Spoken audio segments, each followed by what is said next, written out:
Right, time to find out what's got Britain's talking this Tuesday. Tom Swarbrick and Baroness Sayeeda Warsi are with us, and Martin is standing by to join in as well. Good morning to you both. Hello. Starting with a really interesting announcement from the Education Secretary, Bridget Phillipson, that children are going to be taught how to combat misogyny and so-called incel culture under new school guidance. Sayeeda, what did you make of this? Yeah, this is going to be published today. I welcome it, and it's a way in which schools are going to be talking about misogyny and incel culture, attitude towards women, but also not just about telling boys what they shouldn't be doing and what is wrong, but also showing them role models of what men should be. I think there is a real concern, if you look at this kind of rise of culture following people like Andrew Tate and others, that boys' minds are really being poisoned about what it means to be masculine. And this isn't just something that is being experienced by children or by young women, but has huge consequences. You'll remember the terrorist attack in Australia where a man went on the rampage in a mall,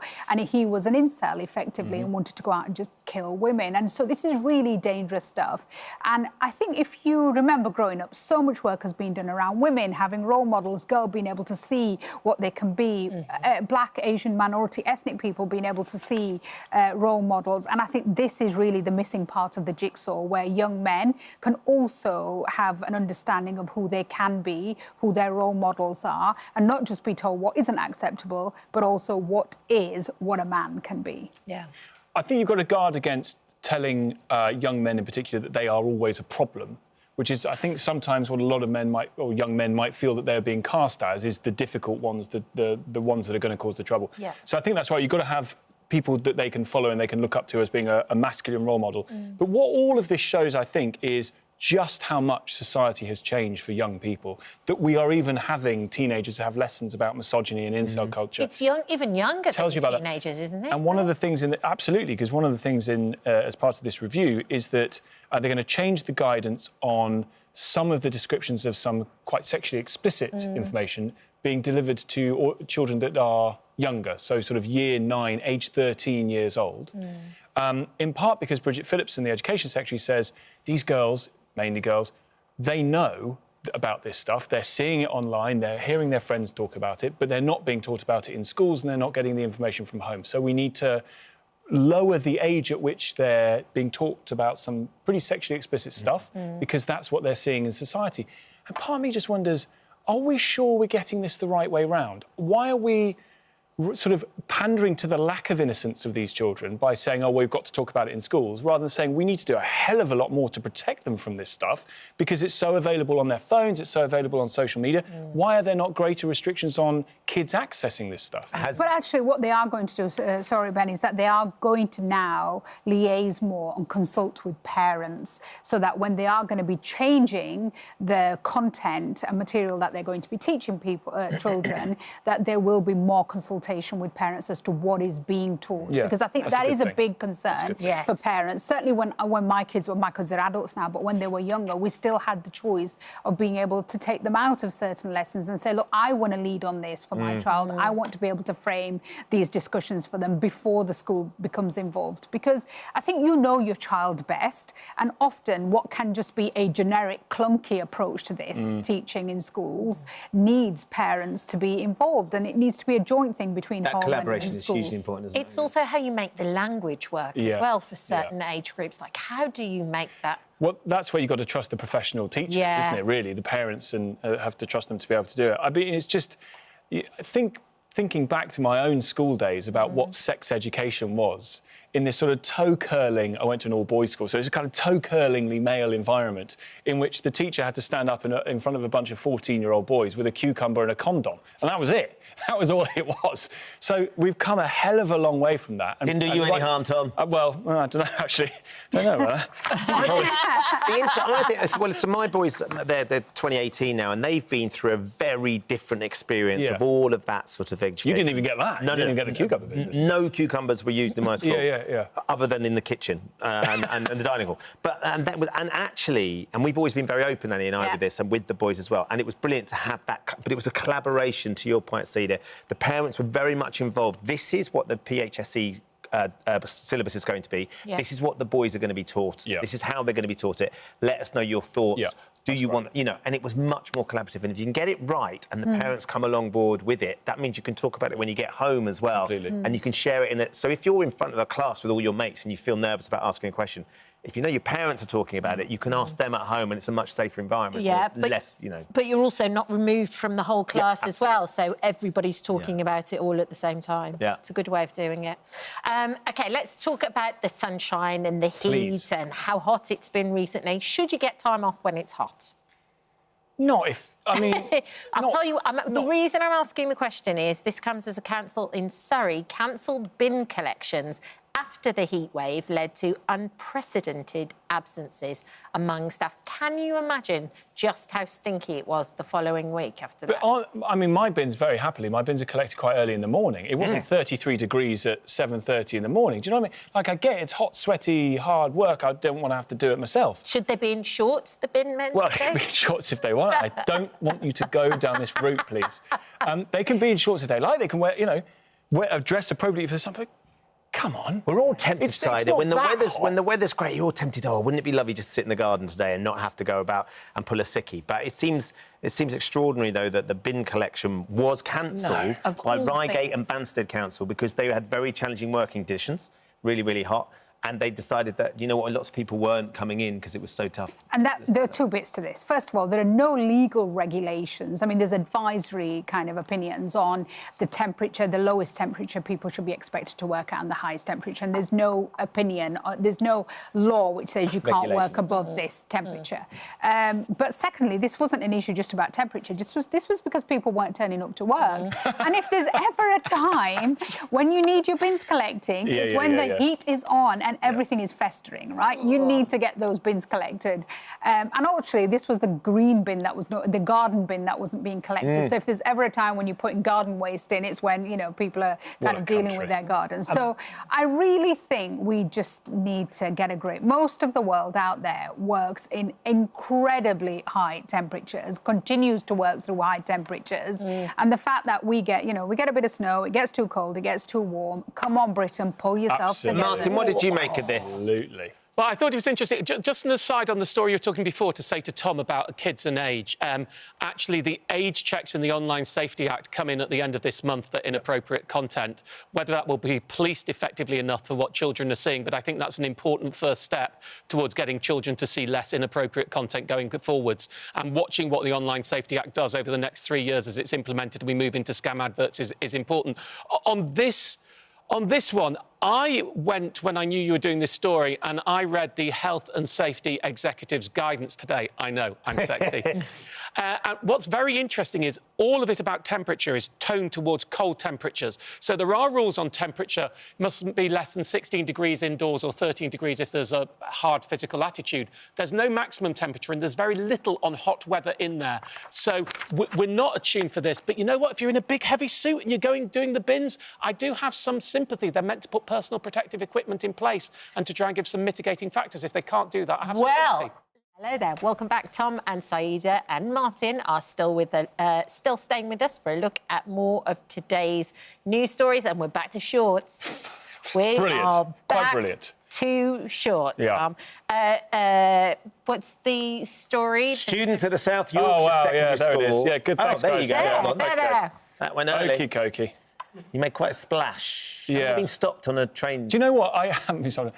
People have actually accosted me in the street to say, what the hell were you thinking? That's not true, is it? I don't think what the hell were you thinking? Well, look, I mean, you were proudly wearing your shorts on the show for Thigh Guy Summer. Students at a secondary school in Yorkshire have staged a walkout, a protest outside their school because they weren't allowed to indulge in a Thigh Guy Summer. They weren't allowed to wear shorts during a heatwave. The Academy, Outwood Academy City in Sheffield, they've been banned from wearing shorts. Apparently 10 boys, 5 girls turned up, protesting, holding picket signs, free the legs, give shorts a chance. Wearing shorts matters. I think this is ludicrous that you couldn't wear shorts on a hot day at school. I thought school summer term uniform involved shorts. Well done, well done. So I you thought admire that this? involved wearing shorts going to school in the summer term, didn't it? Because it was hot. Yeah, one mum said the school has no air conditioning and that, combined with 30 other students' body heat, makes for an insufferable environment. I'm on their side. Completely. I saw this clip of Tom and I actually thought he was doing some sort of kind of underwear modelling feature, and then I realised it was outerwear. It was just outerwear. It was outerwear. There you It did seem a little bit and as long as the Coming shorts along. look like outerwear, which they clearly do on that little boy, then what is wrong with that? Listen, head teachers should be sensible enough to be able to take these decisions on uniform. I don't think we need a national diktat on this. I think, you know, local schools should be able to take a case-by-case decision based upon... And most of the kids will have shorts or, you know, kind of shorter stuff to wear because of PE or whatever else. So let them wear it. Martin, you've been known to come into the studio in shorts in the past. We've never banned you from wearing shorts during your work hours. Do you admire the stance that the students took, or do you think, actually, by protesting, they weren't in lessons and they weren't learning? No, well, I think this is a fair protest, and sometimes we have to teach our young people that they should say yes and be polite, and sometimes they need to learn to say no. And we have crumbling schools infrastructure. I don't know this particular school. We don't have air conditioning. We're going through a heat wave at the moment, and I think it's perfectly reasonable for the children to ask for adjustments to be made, because we want them to be in class learning and comfortable. That is the priority. And summer term already makes it particularly difficult. So this seemed to me to be a very strange decision. I don't know if something else was going on, but I go back as being the oldest one here amongst the five of us. I'm going to say I am anyway. And I go back. No one said anything. Tom, I remember when I was at school, we used to wear shorts all year round, including in the middle of winter. You weren't allowed to wear long trousers. So it seems to me we've gone full term. I don't understand the decision, and well done. You know, sometimes we need to teach children to protest for their rights politely, effectively, never rudely, doing the right thing. We want them in class. But that's not a rude or an abusive protest. We don't know what else went on. So I do support their right, absolutely. We've gone full turn up. When asked if the Academy had a specific response to the protesters, why? the spokesperson refused to comment. Well, think, that's oh, weak. my God, they're so weak. You've lost to the kids. Yes. If you couldn't possibly comment for... It's a bunch of... Come on, you've got to let them wear the shorts. But again, it comes to collaboration. I like the idea the students make a really sort of structured protest, as Martin was saying, respectful, structured protest. Turn around and go, let's sit down and talk to you about this. OK, actually, that seems fair. 30-degree heat, loads of kids, no air conditioning. I think we can make some concessions at that point. Take it to school council. They've got one. And they'll say no comment. I bet you were in charge of this. OK. I was a rebel. I was not in school council. I was in a lot more trouble then. Well, hey, listen, what's changed? Yeah, exactly. Let's talk delivery drivers.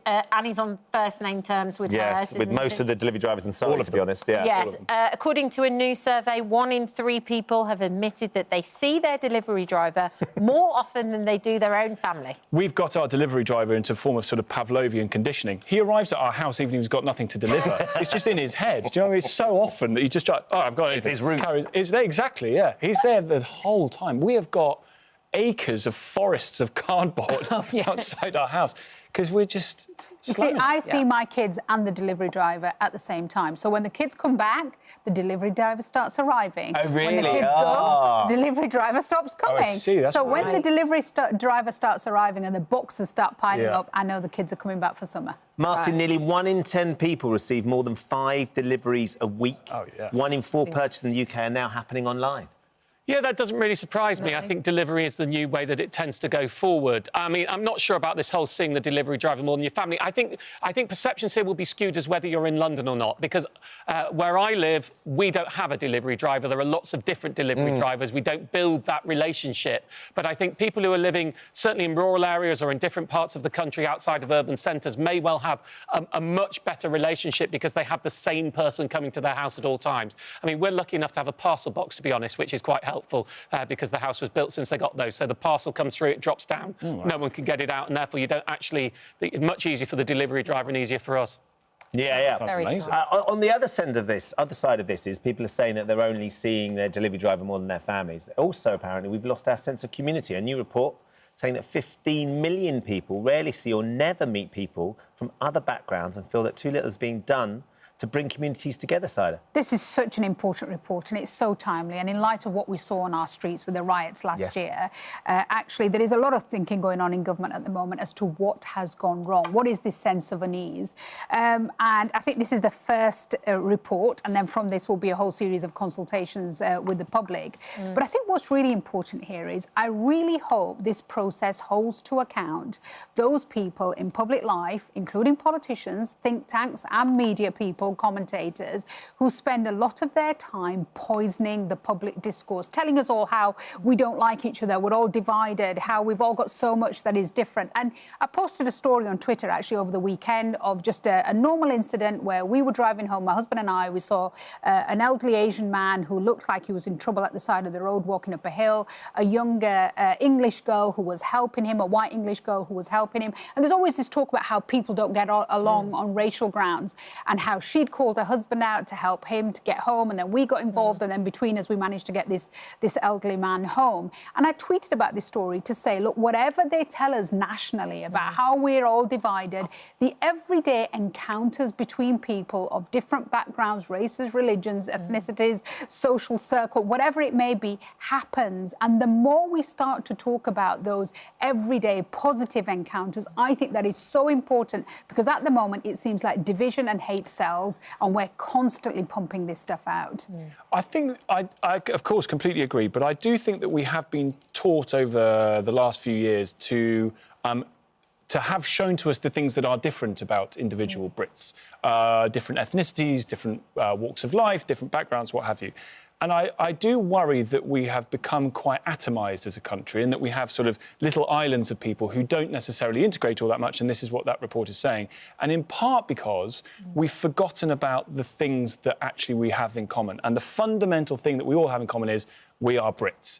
And I think there does need to be a bit more of a robust form of integration that says we're Brits, we share a common language, we have common institutions that tie the nation together, and these are the things that unite us fundamentally.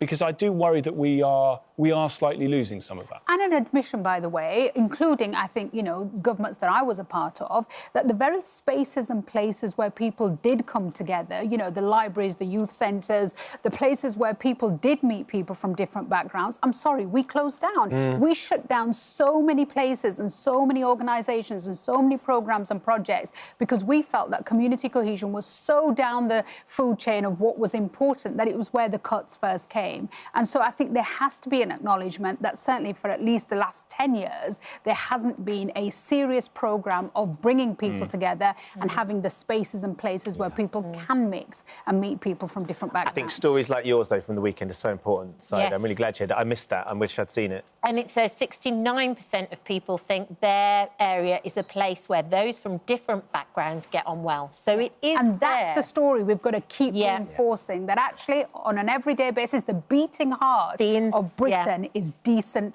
and tolerant and inclusive. Yeah, absolutely. Thank you both for joining us. I know Martin Thank you for visiting our This Morning YouTube channel. We upload new content every day, so go ahead and hit that subscribe button so you don't miss out. And we'll see you in the morning.